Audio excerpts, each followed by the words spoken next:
मानो या ना मानो पर जानो, आज की कहानी है भूतिया नाइट कॉलेज। नमन मुंबई कोल्हापुर से पढ़ने आया था। वो एक बहुत गरीब घर से था। उसके माता पिता ने उसे 12वीं तक की पढ़ाई तो किसी तरह करवा दी, लेकिन हायर स्टडीज के लिए उन्होंने हाथ खड़े कर दिए। इसलिए नमन ने एक नाइट कॉलेज में एडमिशन ले लिया। नमन दिन में पार्ट टाइम जॉब करता और रात में कॉलेज करता। ये कॉलेज शहर से थोड़ा बाहर था। आज नमन का कॉलेज का पहला दिन था और वो थोड़ा लेट हो गया था। जैसे ही वो अपने क्लास के दरवाजे पे पहुंचा, उसके लेक्चरर ने उसे लेट आने के लिए वहीं रोक दिया। नमन को ये बात अच्छी नहीं लगी, लेकिन वो कर भी क्या सकता था।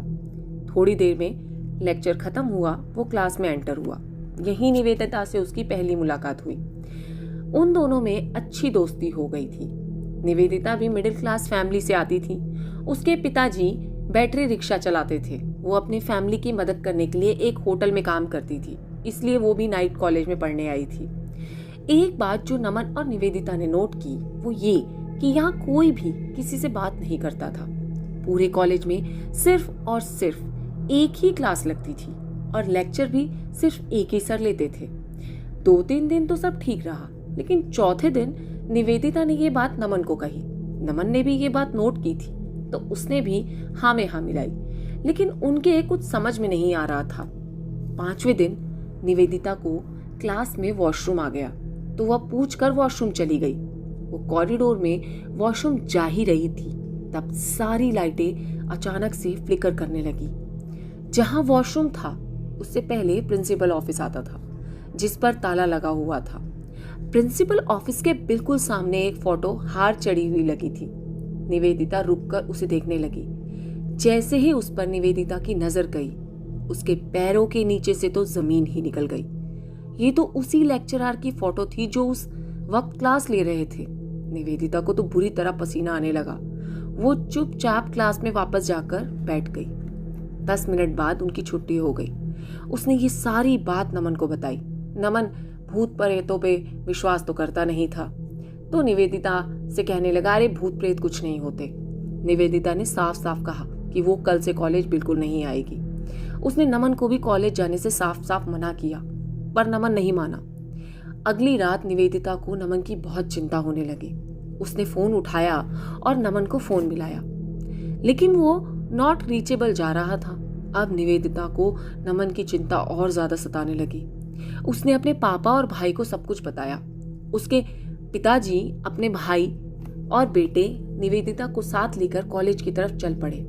निवेदिता जब कॉलेज के गेट पे पहुंची तो वो क्या देखती है कि नमन छत पर चढ़ा हुआ है और कूदने ही वाला है। उसका भाई और निवेदिता नीचे खड़े और चाचा और पापा छत की तरफ नमन को बचाने के लिए पहुंचे। लेकिन जैसे ही वो उसे बचाने लगे, वहां वो लेक्चरर और सारी की सारी क्लास आकर खड़ी हो गई। मेरे चाचा की तरफ देखते हुए वो लेक्चरर बोले, और रामधन कैसे हो?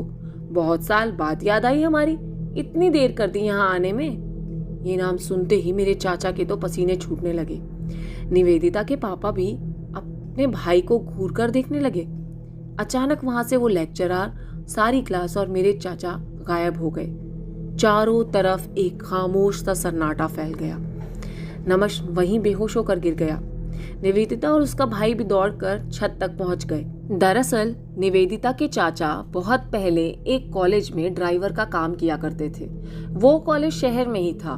बाद में ये कॉलेज शहर के बाहर शिफ्ट हो गया। एक बार उस कॉलेज में पिकनिक के लिए ट्रिप बुक करवाया। उन लेक्चरर ने मेरे चाचा को बस की पूरी सर्विस करवाने के लिए पैसे दिए, लेकिन उन्होंने टेम्परोरी काम करवा लिया। गाड़ी के ब्रेक बहुत अच्छी कंडीशन में नहीं थे। गाड़ी 20-25 किलोमीटर आगे चलने के बाद अचानक मेरे चाचा को ये पता चला कि ब्रेक फेल हो चुके हैं।